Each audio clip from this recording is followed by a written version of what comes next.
Hello, friends. This is your friend Kent C. Dodds, and I'm super excited to be joined by my friend Taylor Bell. Say hi, Taylor. Hey Kent, thanks for having me. I asked you to say hi, Taylor. You said hey, Kent. No, just Oh, kidding. classic. Yeah, gotcha. So Taylor and I have been friends for a long time. Like most of the time that I've been at Egghead, Taylor has been a part of it, and so I'm really excited to talk with Taylor about some of the stuff that he does for Egghead, as well as just other stuff that you're jazzed about. Taylor, excited to just chat with you in general. Before we get into our conversation, I like my friends to get to know you, and so why don't you give us a little intro to yourself? Oh wow. I think that one of the good ways to introduce myself would be to kind of give a short story about how I got to where I'm at right now, because I think that that would help kind of well, it would explain how I got where I'm at right now, and by right now I mean talking to you here. I don't know if you remember. You probably remember this because we've talked about it a couple times. But you and I met at ReactConf 2016. I think. That's yeah, that sounds about right. And so I became familiar with you through you sharing what you learned. And at the time, I was in my first development gig and I was working on sharing what I learned to try to kind of pay it forward in a way. And what I ended up doing was Redux was this thing that had just come out. And so I took these notes about a Redux course that was on Egghead. And then I got found by the notes that I wrote where I was sharing my interpretation of somebody else sharing their knowledge. And it's kind of like this like circle of life thing. And I just think it's really kind of funny, like the way that I met you because you shared what you learned, and then eventually I helped you to share more about what you learn with other people, and it's just kind of this like fractal that like keeps going deeper and deeper. Um, I realize now that I've explained that I didn't necessarily introduce myself all that well.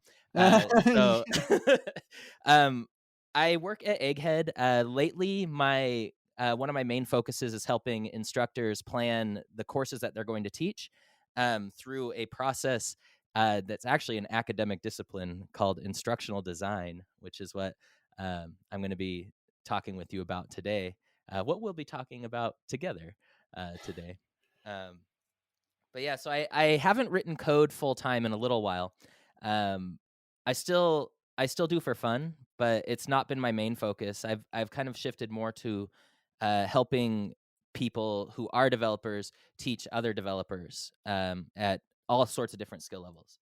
Um, that's the really short version of what I do, I guess. Yeah, well, I know it's appreciated. I've been working with you on preparing my course material for a long time, and it's been really helpful for sure. And honestly, I think it's one of the things that differentiates Egghead in general. You have some platforms that have no standards at all on the quality of the content, and then you have other platforms that have a standard but don't help with their creators. And one thing that I love about Egghead is that there's a high bar, but when you're willing to put in the work at making the content high quality, then Egghead is there to help support you in that. Yeah, So, thank you for the kind words. yeah, yeah. So thank It you for must all. be working.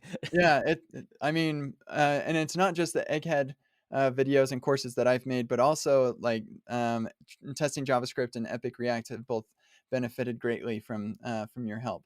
And you have do you have Egghead videos as well? Like, have you made some Yeah. yourself? Yeah. Yeah, so I did a Gatsby course, I think it was right as V2 of Gatsby was coming out on building a markdown blog. I have a few one-off lessons, like so many people, I have, partially completed, creating a couple of things, and now that I'm, of course, talking about it out loud, I'm realizing, like, I really need to finish that. Yeah. But, um, yeah, you know how it goes. Yes, I have many unfinished things that I'd like to get done. That's great. So yeah, Taylor, you talked a little bit about instructional design, and I you have used this process with my stuff and with the stuff that you do at Egghead. I'd like to know before we talk about what it is. I'd like to know how you got into thinking about creating quality content, just the process, and like what problems does instructional design solve? What problems were you experiencing before you started this process? That's so this is what's kind of funny about it, because it kind of calls back to what you mentioned earlier about like um what Egghead's material is like. So we have this kind of style where um it's like short to the point content. And so one of the things where, like, how many YouTube videos have you watched where like the first third of it is, you can skip that, and then the last minute you can skip, and you really only wanted like the one sentence that the person said in the middle. That's all I really needed to hear, was that part. And so I think that what ends up happening is like there's this misconception where, well, this thing is 40 hours long, so I'll learn everything I ever need to know from 40 hours. I don't know where I'll find the 40 hours to actually watch it. Yeah. Um, but I just know it will be there. But then then you look at something else where it's like, okay, this is 15 minutes long, but it has everything that I need. I can hit pause, I can go on a side quest. Um, so that's where I like to lean towards that, where if for some reason I don't get what I want out of something personally, if I don't get something out of it, then I've only lost 15 minutes. And so when I Yeah. when I think about if I like this as a consumer, if I can help a creator to, what is that best like small piece? Um, I was drawn to this by looking at like what I appreciate in something, and then help others to reach that same level of enjoyment and fulfillment from the thing that they hope that they would get from learning it themselves. Yeah, I yeah, yeah. f- That makes I sense. feel like I need a marker and like drawing a diagram or something like. Yeah. It just makes me think, reviewing my own, material and experience of watching things on things like YouTube and stuff.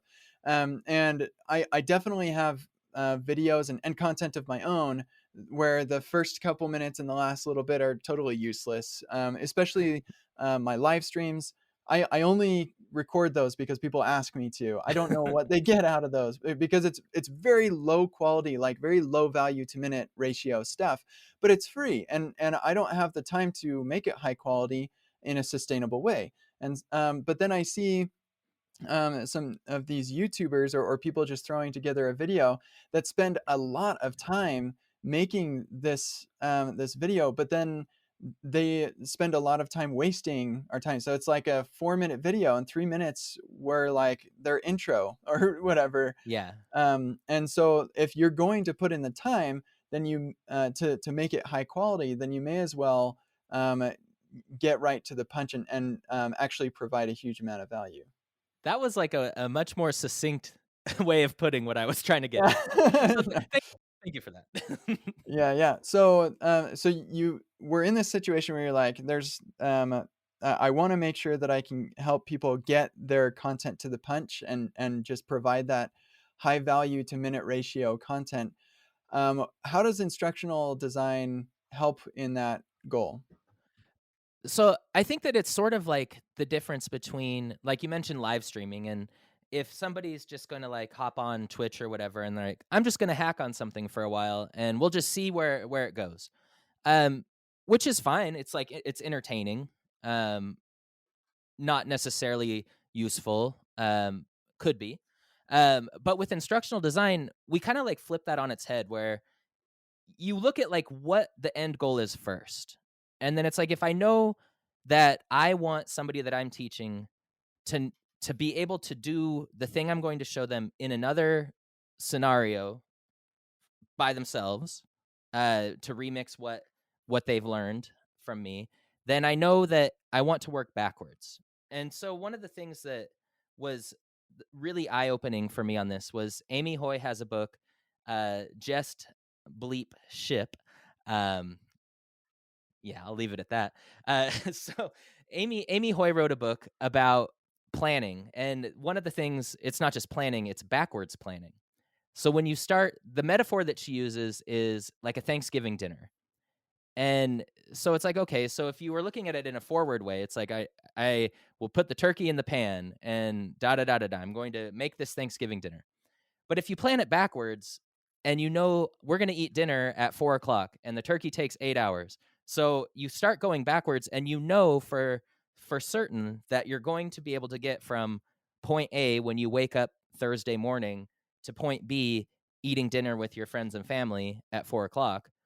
Um, by knowing your outcome and going backwards from there, you can be almost certain that you're going to be able to allow the person that you're teaching to really understand what they've learned from you. Yeah, so it's very intentional. And what's interesting is I often, several times when you and I have met to talk about what the goals were and things. I already had all the content. It was all done, and we were just like kind of saying, okay, let's take a step back and view the bigger picture, and think about, okay, what are our desired outcomes and things like that. And I realized that the content that I'd produced was just mostly produced based on my assumptions about the things that I thought people would need to know and stuff. And I just kind of cobbled it together, but looking at it holistically like that helped me get a good idea of, oh, I actually there's this gaping hole of a concept that I just didn't think about including, or maybe there's a pretty big leap from this concept to the next. And yeah, so thinking about it holistically helped a lot. Yeah, so it's really it's easy to just look at the glossary of a textbook and know these are the definitions. So these are the things like almost like Jeopardy in a way, where it's like I can tell you lots of facts about this specific thing, and in understanding by design, which is the name of the series of literal textbooks. This is an academic discipline taught by doctors and things like that. In understanding by design, they call it the sin of coverage, where you have this textbook and there's this kind of misconception on behalf of the teacher that I have to cover the entire book. I have to talk about each one of these things. And so sometimes I think about it as like that like 80-20, the I think it's Pareto, Mm. the 80-20 principle, where the 20% of things you need to know that get you 80% of the result, and then the 80% of the things you actually use uh in like the day to day. Mm. So like there's certain React hooks, for example, that you might use like once a year, whereas you'll Right. use state like every 5 minutes. Yeah, totally. Yeah, and I'm actually the Sunday school leader, the Sunday school president in my local congregation. So I'm in charge of all the Sunday school teachers. And one of the things that we tell our Sunday school teachers a lot is you don't have to cover all of the material. There's way too much to cover in each one of the classes. So you need to get to know your students and teach them the things that you feel like they need to know from the curriculum. And so that's a real skill, being able to distill this an immense amount of knowledge that you have into just the critical pieces that people need, so that they aren't spending 40 hours and trying to decipher the pieces that are relevant to them. Yeah, so I think about it like if we take Epic React for example, where in understanding by design, we look for like what is the biggest overarching goal. And so with Epic React, and this isn't a commercial, like I'm not bringing this up because of that. Like it's just something that we built together. Um well, it was mostly you, but Yeah. uh, You helped. Yeah, yeah. We have a credits page for a reason. yeah. So the goal of somebody to take Epic React, the goal is for them to become a world class React developer, to have a fulfilling career, to be able to handle any challenges that gets thrown at them. And when we work, like if that's like the kind of like the boss level, then what are the mini bosses? And so we know that they're going to need to know about hooks, and they're going to need to know about some testing stuff and some suspense stuff, and performance, things like that. And then each one of these has their own like, well, my goal is to understand how hooks work, when to use them, why they came out, like all these certain things. So then each one of these breaks down further into like it's this like kind of pyramid effect of I'm going to need to do all of these things. I actually, instead of a pyramid, I like to visualize it as Super Mario World, where there's like you can go to this level or this level, but eventually all roads lead to the castle. Right, yeah, yeah. By, like, mapping that out, you find the different holes, in the like, your preconceived notions on what is appropriate to cover, or you sometimes find that, like, maybe you don't need to cover this particular thing, and you can kind of sidestep that or just, like, drop a link. Yeah, and that's one of those other parts of it too where um if your videos or screencasts that you create, and I use that as an example because that's what I've worked with most. Um if it's just the docs in a different format, could be useful, probably useful, but if you don't take it and apply it yourself to another situation, and the kind of the academic term we use for this is transfer, where if you can't transfer what you're doing to another scenario, whether you're the one teaching it or the one learning it, then you're just kind of like tracing. Hmm, Like you haven't learned to draw, you've learned to follow the lines that somebody else has done. So I like to use the to do list app as an example. So on its surface, if you're going to do a tutorial and here's how you build to do MVC with React, and we're going to use whatever state management we want. So the kind of like surface level is okay. The goal is to build a to do app, but it's really more like the surface level is to use the CRUD operations or to deploy an application that makes use of uh, animations when, like CSS animations or something. Um, that one I don't. I usually just stick with the CRUD. I should have just stayed there. yeah. But so like if people are like if somebody's trying to learn and it's just like oh it's another to do app I'm gonna skip it like it's really the adventure along the way more than it is the outcome. Or Mm, sorry, then and by outcome in this case, it's not the thing you're building, it's what you do in order to build it.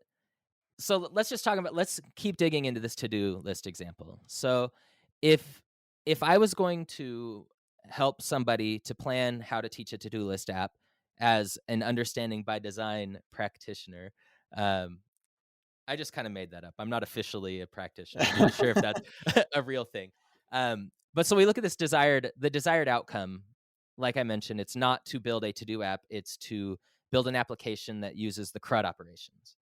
And so that's stage one is we think about like what are the results, what's going to be able to be transferred to other scenarios, what are the understandings. So these are like the big ideas, and so one of the big ideas of a to-do list is that the CRUD operations are like the foundation of every web application, or yeah, every full yeah, featured pretty yeah, application. yeah. When we say application, it's not like website. Yeah, Like, yeah, this isn't your blog. yeah. And so when we're looking at like what the results are that we want someone to take away, we look at the big ideas, the essential questions, and so these are essential questions are questions like, what is art? Where there's not necessarily like a right answer.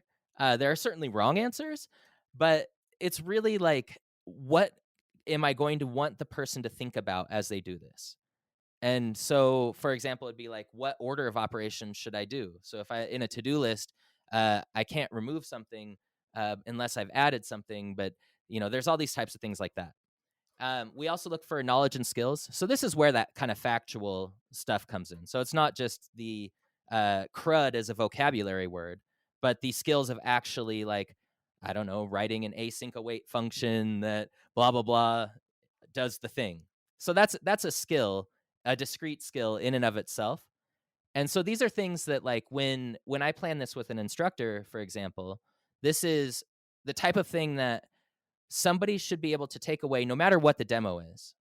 So if we're mentioning CRUD, if the goal is for the learner to make a CRUD application, we haven't even talked about to-do list yet. This is all the underlying skeleton that if you do decide as if you instructor you teaches a to-do list, then you learner should be able to make a shopping list or Mhm. a packing to go camping list, something like that. So after we've got an idea of what the desired results are for somebody who's going to learn from you, The next thing that we look at is the evidence. And this is something that you've done really well in your series of live workshops that you've taught before making Epic React. And this is kind of gets away from the tracing, right? Like this is I want you to prove that you can do this. So Mm. I'm going to make you write a function that does something similar, but it's not just don't just type the same thing I typed. Like I know we say that about Stack Overflow a lot when people are Yeah. learning to write code the first time is like even if their code snippet is the right answer, which usually on Stack Overflow the right answer is buried in the comments somewhere, and Yeah. it's not the green check mark one Uh, ever. um, but what somebody should be able to do is just you should be able to prompt them to do it, and they should be able to do it. And this gets difficult where with kind of this self-paced workshops or things that aren't live where you the instructor don't necessarily have proof that they can do it. And so one of the things that you've done, which uh, I believe came from Make It Stick, is where you have your prompts for people to kind of rephrase what they've learned. And is that accurate? Like that's yeah, yeah, and that is from Make It Stick. So, and actually, what you're saying also makes me think of the generation step, where I don't show you how to do it first. I give you background information and links and things, but you need to go work through the exercise on your own first, and then I'll show you my solution, and then I ask you to elaborate on what you learned, to kind of indicate that you actually know what or that you didn't just regurgitate what I said, but now you have to put it in your own words. yeah. And I think that writing piece is missing for a lot of people. Um it's I've been talking to a lot of people lately who are looking for like kind of their break into the tech industry. And somebody that I talked to has 50 GitHub projects, which is awesome, except there's no write up about it. It's a series of traced drawings. It's um I built the thing in this course the exact same way as the instructor did, and there's no there's no this was hard for me, or this is how I would do this a different way, or this is how I used to and this is how I do it now. Um so there's various types of ways to uh develop kind of challenges, for lack of a better word, opportunities for somebody to prove what they've learned. Um and it's tricky when it's async. And so I think that the stuff that you've done with your repo layouts, for example, like using the emoji keys and having extra credit and stuff like that, opportunities for people to uh take a stab at it, because you that's one of the beauties of web apps is you certainly know when they don't work. So there's always something to learn from there. Um, and then after you've determined what the proof is, before like you haven't even in our to-do list scenario, and I realize that I'm kind of jumping around a bit here, but Yeah, you're we good. we still haven't talked about like, well, first I'm gonna use npx create react app, and then I'm going to and import this library, and we're not talking about that yet. Like this is all stuff that people are going to be able to do after they work through your course. And Mm, so then it's not until you know what somebody should take away, how they can prove that they know something. It's not until then that you start planning out what are the lessons that I can teach that will get the person to these goals. yeah, yeah, and that's really critical, I think. So, one of the things that understanding by design has is and I don't know anything about this, but you alluded to these three stages of UDP or BD, understanding by design. Can you tell me like what are you've taken me through these before, I know, but tell us what these three stages are. I will do them in order instead of jumping around this time too. All right. So stage 1, determine the desired results. Stage 2, determine the evidence that proves that somebody is working their way towards achieving these desired results. Stage 3, develop the learning plan that gets somebody to be able to prove that they're learning the things that they will need to understand in order to apply what you've taught to another scenario. Okay, yeah, so it's kind of that It's a would lot. kind of if I wanted to teach somebody how to build a CRUD application, that would be my desired outcome, right? Is that when they're all done, they can go off and build their own CRUD application, right? Yes. Okay, so then what was stage 2 again? So stage 2 is the evidence, we would call it, an assessment evidence. So how would you not necessarily a quiz where it's like true or false, or I don't know, I picked C because that was the best answer. Uh-huh. Um, Not that, but what can somebody do to show they get it? And so this would be like Mm. write a blog post, create a code sandbox, do a screencast, uh, like there's all these types of ways that somebody could look at and be, oh, this person knows what they're doing. Got it. Okay, so if you're creating instructional material and you want to follow UBD, then you're going to say, okay, I want the desired outcome is for them to be able to build a CRUD application. The proof or assessment is that as part of this, they need to write a blog post or create a code sandbox or something. And then that last stage of what would be the like if this is what we were building today, what would we do for that last step? So the last step is getting the lesson list that gets the person to that ultimately lead to the end result. Mm, So mhm. if you know that one of your assessments is going to be write a function that fetches data from an API, then you probably need to have a lesson that explains how to do that. And Okay. Yeah, that actually makes a ton of sense. So once you figured out, okay, so I know the end of so each one of these steps kind of leads into the next. It's in a specific order for a reason. So you have to have an idea of what you want, the desired outcome, and then you have to be able to prove that the outcome was correct. And then that third step is where the rubber meets the road, and you say, okay, so how do I prepare them for this test? It's almost like you've got a test that you're just preparing people to take. And instead of just saying, I'm just going to send a bunch of content your way, I'm actually going to make sure that you remember the stuff that you learn because I'm preparing you for this test that maybe you don't even know about, but I have in my head of this test that I want you to be able to take. And so, uh, um, because I know what that test is, I know what I need to do to get you ready to take that test. yeah, it is sort of like kind of red green in testing, Yeah, a little bit. where Yeah. um just thinking about like, okay, I know what success looks like, and you can't. It's I'm trying to like picture this in my like I haven't thought of it quite like this until what you just said. So I know this will come as a big surprise, but I'm just kind of freestyle here for a second.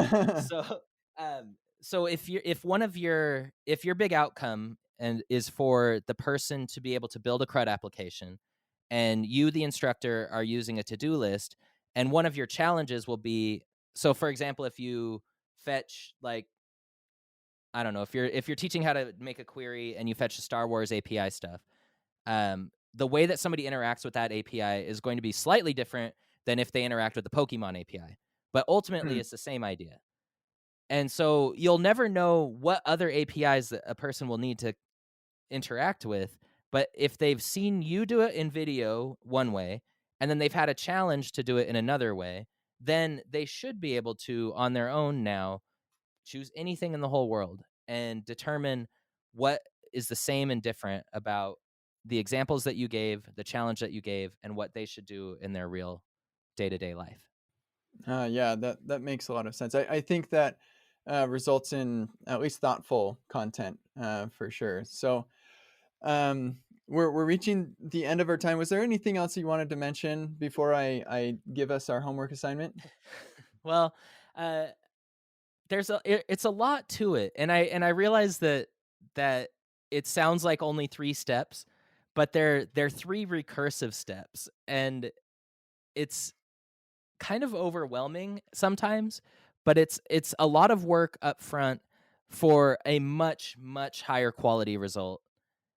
And it's just really it's really fascinating to me to see how it's the same thing repeated. It's 3 steps all the way down.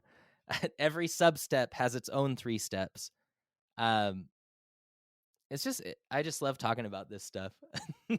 Well, it really is fascinating, and there's a whole study of this. Like you mentioned, there's the universe or understanding by design. It's like an actual textbook that people could There's about go. 5 of them. Yeah, yeah, yeah. So, but there are those 3 stages, and I think people can at least start experimenting and trying that out. And so that's what our homework assignment is going to be. To you don't have to necessarily teach something if you don't want to, but um, think about something that you know that would be something that you could teach to somebody else. And if you're new in the industry, don't sell yourself short. I promise there are millions or billions of people in the world who you could teach something to, like from a technology standpoint. So think of something that you could teach to somebody else and try to frame it in those 3 stages of UBD. Just like write it out on a piece of paper. Say, here's the desired outcome. Here's some of the assessments that I could, or some ways that I could have my students prove that they get it, that they have accomplished that desired outcome. And then, based on those assessments, here are the things I need to make sure that I would cover and teach so that they could be successful in those assessments. That sound good to you, Taylor? It does, and I appreciate you making it's sort of a callback to our earlier thing where I took a long time to explain something that you just did in, like, 10 seconds. You know, Uh it's easy for me to explain something when you've spent the last half hour explaining it well, and now I can just summarize it. And if I'd just given that summary at the beginning, then nobody would know what I'm talking about. So, thank you for your experience and for all that you do for Egghead. The number of people listening to this who have benefited from what you do for Egghead and for Epic React and Testy JavaScript, it's like literally almost probably all of them. So thank you for what you've done. It's been awesome chatting with you too. And yeah, where's the best place for people to connect with you online? I'm not very good at Twitter. I have one. It's, Taylor Bell, TaylorBell. I actually like email, Taylor at egghead.io. Um, I know that's kinda weird that I like email, but, yeah, That's all right. That's good. yeah, It's a I would tighter love connection. yeah, exactly, and I would love to take a look at, like, if anybody takes a stab at a three-stage homework, I'd love to check it out. Um, you know, it's really fun for me. I love nerding out about this stuff, so Cool, cool. Well, yeah, definitely email Taylor your stage write up. Thanks everybody for giving us some of your time today, and thank you, Taylor. And we'll see you all in the future. thanks.